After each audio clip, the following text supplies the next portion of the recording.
सुशांत सिंह राजपूत से जुड़ा एक वीडियो सामने आया है जिसमें सुशांत के परिवार के कुछ और लोग भी जो है वो दिखाई दे रहे हैं। इस वीडियो में सुशांत सिंह राजपूत की बहन प्रियंका दिखाई दे रही है और साथ में सुशांत की बहनोई सिद्धार्थ तंवर भी हैं।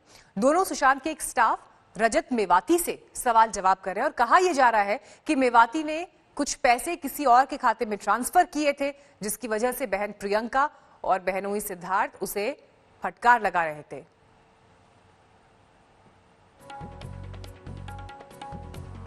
बहुत प्यार से मुझे तुम्हारे से कोई दुश्मनी नहीं है। कौन तुम्हें मार रहा है? बोलो क्या कार्य? तुम्हें कोई छू भी नहीं रहा। हाँ। तुम्हें कुछ नहीं बोल रहा है। हाँ। मैं सिर्फ जवाब, एक बहुत ही मासूम सा जवाब मांग रहा हूँ कि तुमने अपने दिमाग से ये सब देखते हुए ये पैसा ट्रांसफर किया है कि किसी और ने तुम्हें बोला है? सिर्फ दो सवाल, इसका एक ही जवाब है, वो दे दो। आराम से जाओ, कोई दिक्कत नहीं है, कल भी आओ, कोई दिक्कत नहीं है। सिर्फ मैं इतना पूछ रहा हूँ। जल्दी दो, ये 2 मिनट में मैं तुम्हें 1 घंटे से ही बोल रहा हूँ। सिर्फ इसका जवाब दे दो मुझे। अपने दिमाग से करा, किसी और का दिमाग था, क्या था? सिर्फ इसका जवाब दो अभी। इसके बिना तुम हिलोगे भी नहीं यहाँ से और तुम्हें पता भी नहीं क्या क्या हो सकता है इसके बारे में। तुम्हें इसका अंदाजा नहीं है, इसका क्या क्या हो सकता है, तुम्हें इसका अंदाजा नहीं है। मैं जेल से बाहर नहीं निकलने दूंगा। खोल दिया मैं जेल से, ये मैं सच बता रहा हूँ, जिसका घर है जेल से 3 साल से पहले तो तुम्हें बाहर नहीं निकलने दूंगा। 3 साल? तो पागल हो गया? 3 साल के बाद magnitude of the situation, he is a star. इसको तो मैं 10 साल के पहले निकलने नहीं दूं। प्लीज देखो, 7 साल की सजा होती है, ठीक है? इस केस में, इस केस में 7 साल की सजा होती है। तुम्हें जो बेल में भी मिलेगी ना, बेल जो मिलेगी ना, वो भी 3 साल से पहले मैं होने नहीं दूंगा। 3 साल से पहले बेल होने नहीं दूंगा, ये मेरी जिम्मेवारी है। किसी को भी बुला लेना। 3 साल से पहले जेल नहीं होगा और उसके बाद 4 साल और कटवाऊंगा जब बेल हो जाएगी 3 साल के बाद। क्योंकि तुमने ऐसा काम किया है, ठीक है? तो मुझे या तो अपना नाम ले दो, या तो अपना नाम ले दो, या कोई और नाम ले दो। मेरे को ये है, आपने जब बोला पैसे ट्रांसफर हुए, नाम बोलो। पैसे ट्रांसफर हुए, आज पैसे ट्रांसफर हुए पंकज को, जिसको हमने निकाला था। अच्छा, किससे पूछ रहे तुम? अच्छा, कोई है यहाँ पे? नाम बोलो, नाम जल्दी जल्दी जल्दी, 2 मिनट के अंदर नाम, अपना नाम लो, किसी और का नाम लो, जल्दी 2 मिनट, जल्दी नाम लो, नाम, इसके अलावा कुछ नाम, सिर्फ नाम। किसके बोलने पे पैसे ट्रांसफर किए उसको, जिसको? सिर्फ नाम और कुछ नहीं। मैं जाने नहीं दूंगा बाहर, भाई और यहाँ से। अरे मैं पुलिस बुला रही हूँ, तुम बात क्या कर रहे हो? वैसे भी नहीं जाने दूंगा इसको बाहर। और जो मैं कर सकता हूँ तुम्हें अंदाजा भी नहीं है। तुझे अंदाजा भी नहीं है जो मैं कर सकता हूँ। एक बॉलीवुड स्टार के घर में तू आके ये सोच रहा है, नहीं, सुप्रीम कोर्ट लॉयर के सामने तू ये सोच रहा है और तू कह रहा है नहीं, क्या बोल रहा है तू? अपने ही बोल क्या बोल रहा है? बोलना क्या चाह रहा है? नाम चाहिए मुझे, 1 सेकंड रुक जाए। Let me complete this conversation. Sushant suicide की जांच को लेकर अब अभिनेत्री जिया खान की मां भी खुलकर सामने आ गई हैं। जिया की मां राबिया ने पोस्ट में लिखा है कि उनकी बेटी को भी इसी तरह से मारा गया था। राबिया को लगता है कि सीबीआई जांच से तस्वीर साफ होगी। उन्हें शक है कि सुशांत की मौत को आत्महत्या का रंग दिया जा रहा है। उन्हें लगता है कि सियासी दबाव सच को सामने आने से रोक रहा है। जिया खान की संदेहास्पद परिस्थितियों में मौत हुई थी और उसके बाद से ही लगातार उनकी मां, हालांकि कोर्ट में भी ये मामला चल रहा है, लेकिन सुशांत के मामले को लेकर उनका ये कहना है कि दबाव है जिसकी वजह से जांच ठीक तरह से नहीं हो रही। लेकिन जिस तरह से जिया की मौत हुई, वैसा ही मामला सुशांत का भी है, लेकिन इसे आत्महत्या का रूप देने की कोशिश की जा रही है। और अब बात ऑपरेशन वंदे भारत की। कोरोना के कारण दुनिया के तमाम देशों में फंसे हिंदुस्तानियों को निकालने के लिए केंद्र सरकार ने वंदे भारत मिशन शुरू किया था, लेकिन उसमें टिकट की कालाबाजारी हो रही है। देखिए हमारी ये एक्सक्लूसिव रिपोर्ट।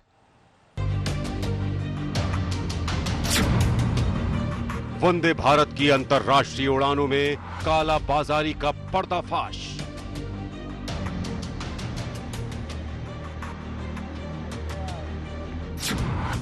IRCTC के अंदाज में ब्लैक में टिकटों की खरीद फरोख्त।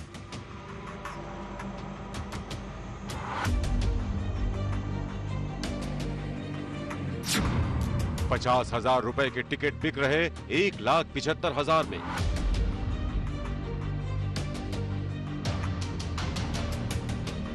सरकार के दावों पर ट्रैवल एजेंट टिकटों की कालाबाजारी की कुंडली मारकर बैठ गए। आज तक की अंडरकवर टीम ने ऐसी ही ट्रैवल एजेंसियों का पर्दाफाश किया है जो आपके टिकट को बेहद महंगे दामों में बेच रहे हैं।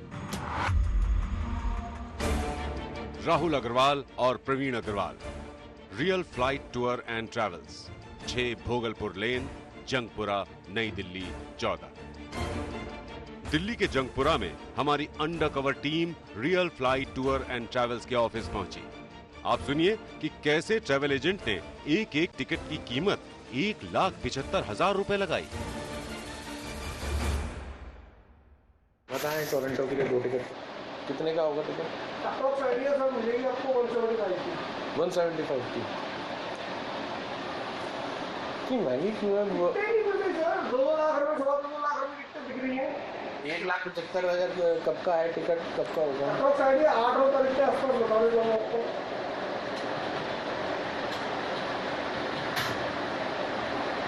8 अगस्त की एक तो फ्लाइट आपकी, 11 अगस्त की, 8 और 11 में से कोई भी करा। दोनों ही है। तो आपको क्या चाहिए? पासपोर्ट की कॉपी? पासपोर्ट की कॉपी चाहिए।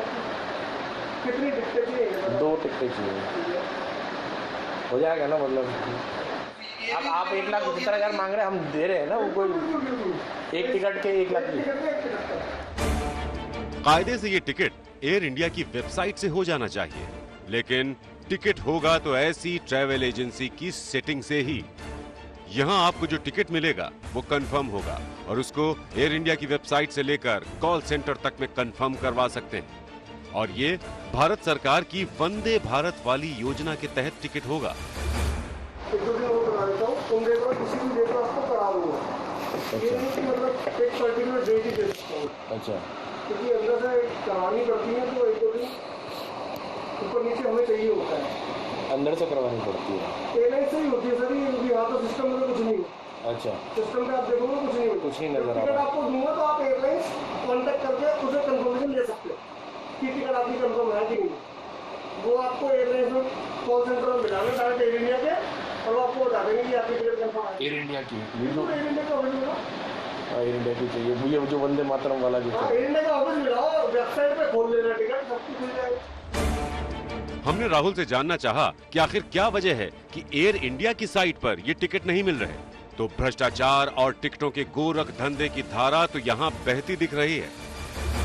कितनी बस टिकटॉक हमारी हो रही है सर। आप यकीन मानो, जब फ्लाइट खुलती है ना, जिस दिन डेट आती है कि आज से शेड्यूल दिख रहा है एयरलाइन का 4 दिन का, तो जिस टाइम खुलती है उसके सिर्फ 2 मिनट में 4 दिन की फ्लाइटें पैक हो जाती है, सिर्फ 2 मिनट में। हमने राहुल से पूछा कि वेबसाइट पर लो टिकट का किराया बहुत कम दिखा रहा है, इसकी क्या वजह है। तो राहुल ने बताया कि वो टिकट हो नहीं रहा है। अगर आप गूगल पे डालते हो और एयर इंडिया की देखते हो तो 75,000 दिखा रहा है। मिल रही है 75,000 वो दिखा रहा, आप डालो ना। मैं कह रहा हूँ जो डेट मैं आपको बता रहा हूँ, सीटें मिल रही है किसी भी फ्लाइट में। वो तो ये बता रहे हैं कि लोअर वे 75,000 रुपये का है, बट 75,000 में क्या वेबसाइट में सीटें मिल रही हैं? मैं ये पूछना चाह रहा हूँ। वेबसाइट पे तो सारा कुछ नहीं है, सब पैक पड़ा है। इसके बाद हम आपको 12 खंबा रोड पर बनी DCM बिल्डिंग की 3री मंजिल पर स्थित air view services international and domestic ticketing के MS जग्गी से मिलवाते हैं, जिससे 31 जुलाई को मुलाकात हुई थी। जग्गी को हमने आगे की किसी तारीख में सस्ता टिकट कराने के लिए पूछा तो उसने बताया कि एक टिकट की कीमत 1,10,000 रुपए पड़ेगी। जो मैं आपको 8 तारीख का कंफर्म कर रहा हूँ, उसका प्राइस 1,10,000 है। 1,10,000। हाँ, वो मैं आपको अभी दे सकता हूँ। अच्छा, उसकी कोई दिक्कत नहीं है। 4 के लिए मुझे थोड़ी सी फाइट करने में अभी उन्होंने कंफर्मेशन दी नहीं थी मुझे। तो अगर आपके पास पासपोर्ट्स की कॉपीज वगैरह हैं तो मंगा लेता हूँ फिर। अगर मंगवा लो आप। 2 टिकट्स हैं। जग्गी ने ही बताया कि एयर इंडिया की वेबसाइट पर आपको टिकट मिलेगा ही नहीं। वेबसाइट पे भी यही प्राइस आ रहा है। नहीं, वेबसाइट पे क्या आएगा वो मुझे नहीं पता, क्योंकि एक्चुअल में वेबसाइट के अगर भरोसे रहोगे तो आपको शायद, मुझे नहीं लगता कि इतनी जल्दी टिकट मिलेगी ऑनेस्टली। हमारी तसल्ली के लिए जग्गी ने एयर इंडिया की वेबसाइट खोलकर दिखाई, जहां सारे टिकट बिके हुए दिखे। नो फ्लाइट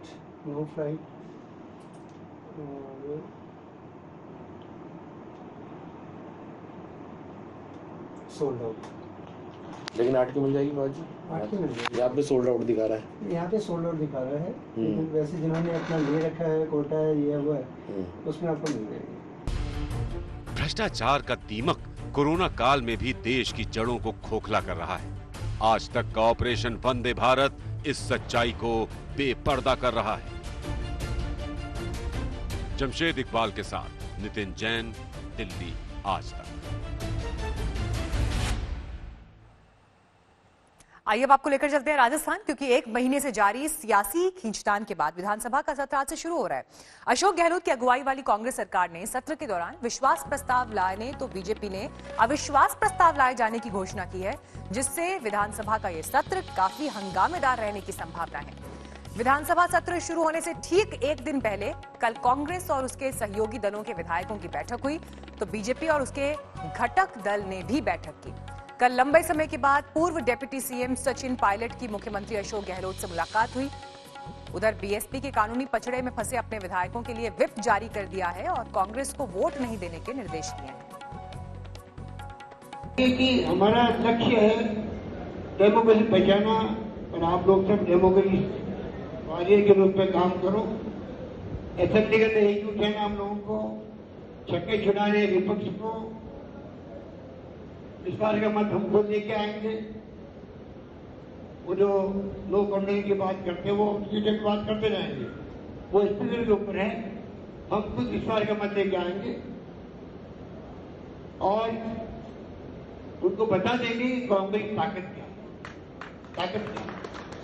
इस रूप का मैं सबको एकजुटता दिखा दी है। यूएई और इजराइल ने दशकों पुरानी दुश्मनी बुलाकर एक ऐतिहासिक समझौता किया है। इसके तहत इजराइल ने फिलिस्तीन के वेस्ट बैंक इलाके में अपनी दावेदारी छोड़ने के लिए वो तैयार हो गया है, तो वहीं यूएई इजराइल से पूर्ण राजनयिक संबंध बहाल करने को राजी हो गया है। ऐसा करने वाला वो पहला खाड़ी देश बन गया है। तो ये अपने आप में एक ऐतिहासिक समझौता यूएई और इजराइल के बीच, जिसे पूरी दुनिया जिसे इस वक्त देख रही है। लेकिन जिस आधार पर ये डील हुई है वो भी आपको हम दिखा रहे हैं दोनों के बीच।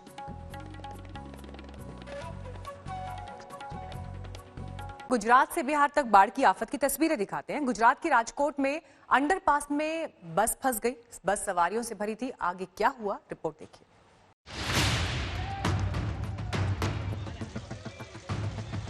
गुजरात के राजकोट में सैलाब के बीच कई जिंदगियों की जान पर बनाई। अंडरपास में सवारियों से भरी परिवहन निगम की बस फंस गई। पानी का स्तर देखकर लोग घबरा गए। हिम्मत दिखाकर बस की सवारियां कमर से ऊपर आ चुके पानी में उतर गईं। किसी तरह खुद को संभाला। इस महिला सवारी को देखिए, जैसे तैसे पानी को पार कर रही हैं। पीछे कई और सवारियां भी हैं जो खुद को और अपने सामान को बचाने की जद्दोजहद कर रही हैं। अंडरपास में तो कई जगह पानी सवारियों की गर्दन तक आ गया।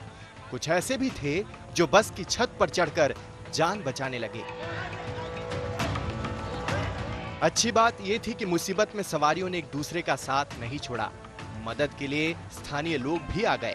एक एक कर सवारियों को सुरक्षित बाहर निकाला। पानी से बाहर आते ही लोगों ने राहत की सांस ली।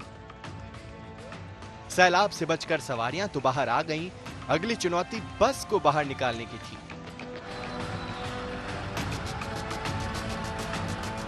जेसीबी मशीन को बुलाया गया। रस्सी से दोनों को बांधा गया। बात नहीं बनी तो लोगों ने भी ताकत लगा दी। रस्सी से बस को बाहर खींचा गया।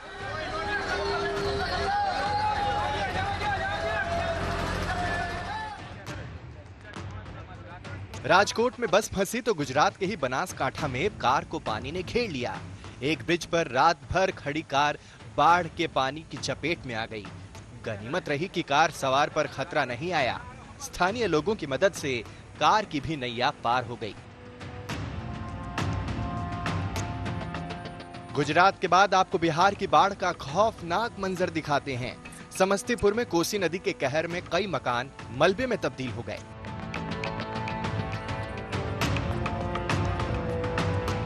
गांव में घर, स्कूल, पानी की टंकी सब डूब गए। देश के कई राज्यों में भी पानी आफत बरसा रहा है। ओडिशा के मलकानगिरी में भी जबरदस्त बारिश की वजह से कई इलाके डूब गए। कई पुल दरिया बन गए, जिसकी वजह से गांव का संपर्क टूट गया। राजकोट से गोपी मनियार के साथ समस्तीपुर से जहांगीर आलम और मलकानगिरी से सूफियान, आज तक। उत्तर भारत के पहाड़ी इलाकों में बारिश ने हाहाकार मचा रखा है। हफ्ते भर से जारी मूसलाधार बारिश थमने का नाम नहीं ले रही। पहाड़ धंस रहे हैं, सड़कें टूटकर बिखर रही हैं।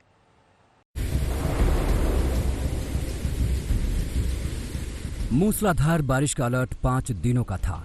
आज चौथा दिन है और जितनी आशंका जताई गई थी, उत्तराखंड में अभी तक उससे ज्यादा ही आफत बरसी। गरजती धार जिस जगह बह रही है वो बद्रीनाथ हाईवे है। जहां सड़क थी वहां अब पहाड़ से फूट पड़ी ताजा तरीन धार का कब्जा है। तेज बारिश की वजह से अलकनंदा ने रास्ता बदल लिया है और रास्तों पर चलने वालों का जीना मुहाल भी कर दिया है। मुसीबत सिर्फ पानी नहीं है, पहाड़ दरकने से सड़कों पर मलबा भी जमा है। बद्रीनाथ हाईवे 2 दिनों से बंद पड़ा है। बागेश्वर की तस्वीरें खौफनाक हैं। रिहायशी बस्ती के ठीक बाजू से चौड़ी धार फूट पड़ी है और सामने समंदर का मंजर है। धुआंधार बारिश के चलते जमीन भी धसक रही है। एक भारी भरकम पेड़ मकान के ऊपर ही जा गिरा। मकान के नाम पर अब यहां सिर्फ मलबे का ढेर बचा है। पानी की चेतावनी को हल्के में लेने का अंजाम यही होता है जो पिथौरागढ़ में हुआ।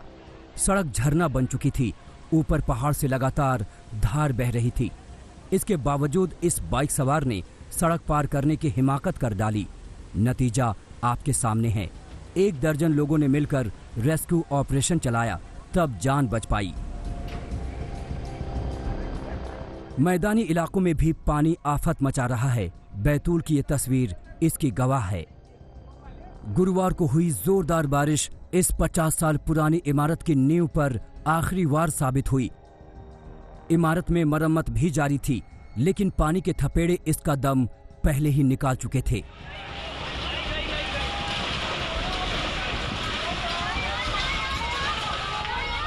शाम के वक्त इमारत अचानक भरभराकर नीचे आ गई।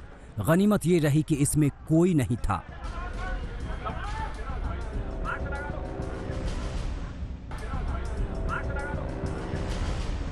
राजकोट की सड़कों का हाल देखिए। अंडरपास की हालत तालाब जैसी हो गई। दोपहर के वक्त अंडरपास में एक एम्बुलेंस फंस गई। एम्बुलेंस में मरीज भी था। जैसे तैसे उसे बाहर निकाला गया। सुबह इसी जगह पर एक बस भी फंस गई थी। बनासकांठा में बाढ़ जैसे हालात बन गए हैं। सड़क पर चढ़े पानी में एक कार फंसने से चीख पुकार मच गई। आसपास के लोगों ने ट्रैक्टर की मदद से रस्सी बांधकर कार को बाहर निकाला। बागेश्वर से जगदीश पांडे, चमोली से कमल नयन सिलोड़ी, बैतूल से राजेश भाटिया और राजकोट से गोपी घांगर के साथ आज तक ब्यूरो। जम्मू कश्मीर के नौगांव में आतंकी हमला हुआ है। आतंकवादियों ने पुलिस पार्टी को निशाना बनाकर यह हमला किया है, जिसमें 2 पुलिसकर्मी शहीद हो गए हैं। ये बड़ी खबर इस वक्त आ रही है जम्मू कश्मीर के नौगांव से, जहां पर आतंकी हमले में 2 पुलिसकर्मी शहीद हुए हैं। नौगांव में ये पुलिस दल पर आतंकवादियों ने अटैक किया, जहां पर 2 पुलिसकर्मी शहीद हो गए हैं इस हमले में। इससे पहले आपको बता दें, इस तरह की घटना कल भी सामने आई, जब पुलिस पार्टी को निशाना बनाया गया और एक बार फिर पुलिस दल पर हमले की। ये बड़ी खबर जम्मू कश्मीर के नौगांव से मिल रही है, लेकिन इस हमले में 2 पुलिसकर्मी शहीद भी हुए हैं।